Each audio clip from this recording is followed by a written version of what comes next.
ሰላም ሰላም፣ እንዴት ናችሁ? አላችሁ ወይ? አለን። ዛሬ ደግሞ ይዤላችሁ የመጣሁት እንግዲህ ስለ ልፋተ ጽድቅ የተሰኘ መጽሐፍ ነው። እስከ መጨረሻው አብራችሁ ናችሁ እንድትከታተሉ በአክብሮት ነው የምጋብዛችሁ። አብራችሁን ሁኑ፣ አትለዩን፣ ከጎናችሁን ሁኑ። ላይክ፣ ሰብስክራይብ፣ ሼር የምታደርጉ ከሆነ እንግዲህ ለሌሎች ማካፈል ትችላላችሁ። እናንተም ቤተሰብ ሆናችሁ መዝለቅ ትችላላችሁ። ስለ ልፋተ ጽድቅ ጸሎት ዘመንገደ ሰማይ ይባላል። ዛሬ ይዤላችሁ የቀረብኩት ነገር ይሄኛው ጸሎት መጽሐፍ እንግዲህ መነሻው ጌታችን ኢየሱስ ክርስቶስ እንደሆነ ይነገራል። አዘጋጅቶም ለእመቤታችን ነው እንግዲህ ያበረከተላት ተብሎ ነው የሚነገረው። ልፋተ ጽድቅ አስደናቂ መጽሐፍ ነው። ከተዘረፉብን መጽሐፎች መካከል አንዱ ነው። እንግዲህ ከተወሰደብን መጽሐፎች እና በጀርመንኛ በፈረንሳይኛ ቋንቋ ተተርጉሟል ማለት ነው። እንግዲህ ስለ ልፋተ ጽድቅ ስነግራችሁ የክርስቶስ አስማት የያዘ የተለያዩ ጸሎት ስብስብ መጽሐፍ ነው። ይህም መጽሐፍ የጻፈው ዘርዓ ያዕቆብ ነው ይባላል። እንግዲህ ልፋተ የሚለው ቃል መነሻው የአረብኛ ቋንቋ ሲሆን መጠቅለል፣ ጥቅል ይባላል ማለት ነው። ታምኔሉ ላይ እንደምታዩት የጥቅል መጽሐፍ ነው። ላሳያችሁ።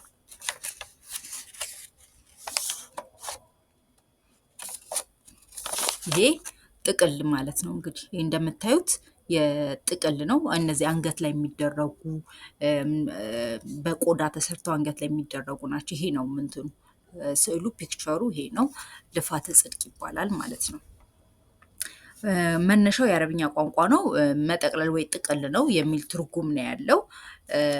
ይህ መጽሐፍ በስርዓተ ግንዝ ውስጥ ወይም በመጽሐፍ ግንዘት የሚካተት ሲሆን መጽሐፈ ሕይወት ወይም ጸሎተ መድኃኒት በመባልም ይታወቃል ማለት ነው።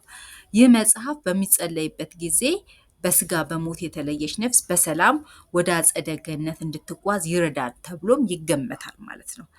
ልፋተ ጽድቅ ጸሎተ ዘመንገድ ሰማይ የሚል የጸሎት ክፍል እንዳለው እንግዲህ ይታወቃል ማለት ነው።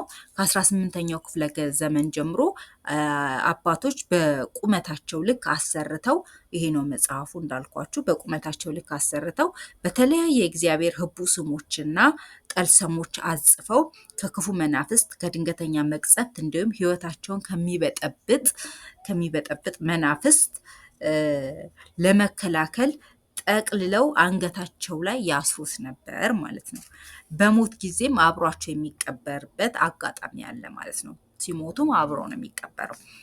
እንግዲህ ዓለምን ለማስተናገድ ይሄ ልፋተ ጽድቅ ዓለምን ለማስተናገድ ዋነኛው መንገድ የእግዚአብሔርን የህቡ ስም ከያዙ ስሞች አንዱ ነው። ዓለምን በትክክል ተፈጥሮን ለመቆጣጠር ዓለምን ለማስተናገድ ይጠቀሙበታል ማለት ነው።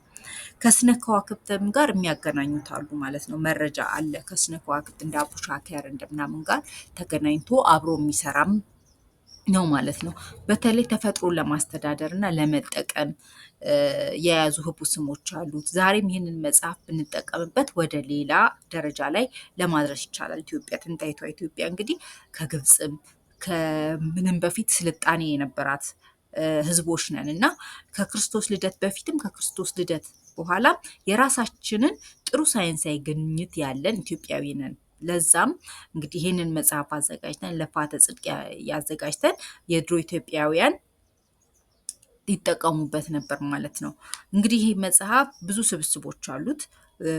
በቆዳም በምንም አድርገው አንገት ላይ የሚታሰሩት ብዙ ስብስቦች አሉ። ዛሬ የሚጻፉት ልፋተ ጽድቅ ተብሎ የሚጻፉት መጽሐፎች ሳይሆኑ ጥንት ላይ የተጻፉት ብዙ ስብስቦች አሉ። ያንን ስብስብ አሰባስቦ ደግሞ ዘርዓ ያዕቆብ ነው ያዘጋጀውም ይባላል። አዘጋጅቶ ለኢትዮጵያውያን ያበረከተው ልዩ መጽሐፍ ነው ማለት ነው። ልፋተ ጽድቅ ይህን ይመስላል። መጽሐፉን እንደምትመለከቱት በቁመት ልክ የተሰራ ከቆዳ ከብራና የተሰራ መጽሐፍ ነው ማለት ነው። ይሄን ይመስላል ልፋተ ጽድቅ። አንገት ላይ ይታሰራል። አንገት ላይ ታስሮ እስከ ሞት ድረስ ያረጉታል። ለልዩ መናፍስት እንግዲህ ሲገነዝ ሰው ምናምን የሚጠቀሙበት መጽሐፍ ነው ማለት ነው። ግን ተሰርቆብን የተወሰደም ነው። ምክንያቱም እንግዲህ እንደምታውቁት ኮሎኒም ነጭም ዝም ብሎ አይመጣም። አንዳንድ ነገር ለመሰብሰብ ሲመጡ ብዙ ነገር ነው ይዘው የሚጓዙት ማለት ነው። እና ከነ መጽሐፈ ሄኖክ ከነ ምናምን ብዙ የጠፉ መጽሐፎች አሉ። ከዛ መሀል አንዱ ይሄ ነው። በቁመት የተሰራ ልፋተ ጽድቅ የሚባለው መጽሐፍ ይሄ ነው ማለት ነው። እና ይህም ተወስዶብናል። በጀርመንኛ፣ በፈረንሳይኛ፣ በተለያዩ ቋንቋዎችም ተተርጉሟል ማለት ነው። እንደምትመለከቱት ይሄንን ይመስላል ማለት ነው ልፋተ ጽድቅ። ለዛሬ ይዤላችሁ የቀረብኩት ይሄንን ይመስላል። ሀሳብ፣ አስተያየት፣ ኮሜንት ካላችሁ ከስራ አስቀምጡ። እናንተ ስለ ልፋተ ጽድቅ ወይም ስለተለያየ ነገር ምን ታውቃላችሁ የሚለውን አካፍሉን። አብራችሁኑ ቤተሰብ ሁኑ። ለዛሬ ይሄንን ይዤላችሁ የቀረብኩት። ቻው ቻው።